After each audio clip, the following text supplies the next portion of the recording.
Now that we've got a bit of an understanding of SQL syntax, it's time to move on and start looking at the mechanics of a SQL injection attack. So we're actually going to start to mount this attack against a vulnerable website.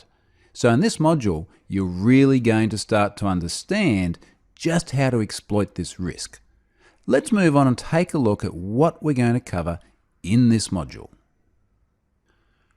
One of the first things I want to look at in this module is the three different types of SQL injection.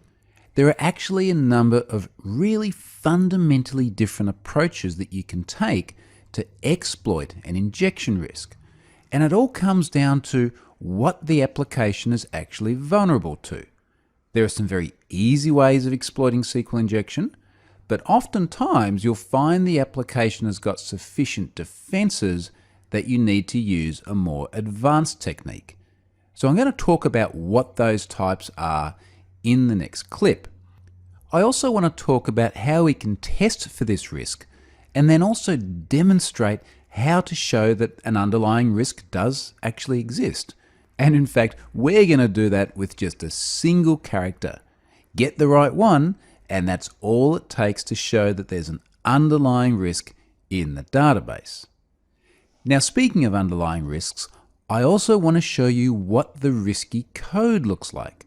So what is it in this application that is making SQL injection possible? Clearly something has gone wrong at development time. What does that look like? I'll show you that in this module. And then I'll also talk about what input sanitization is, because that is one of the really important things that's missing when a SQL injection risk is possible.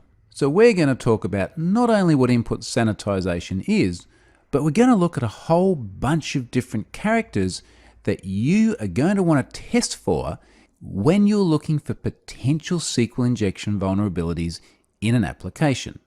So we've got a whole lot to cover in this module. It's really going to start getting into the detail of injection attacks. So let's move on and start looking at those three different types of injection.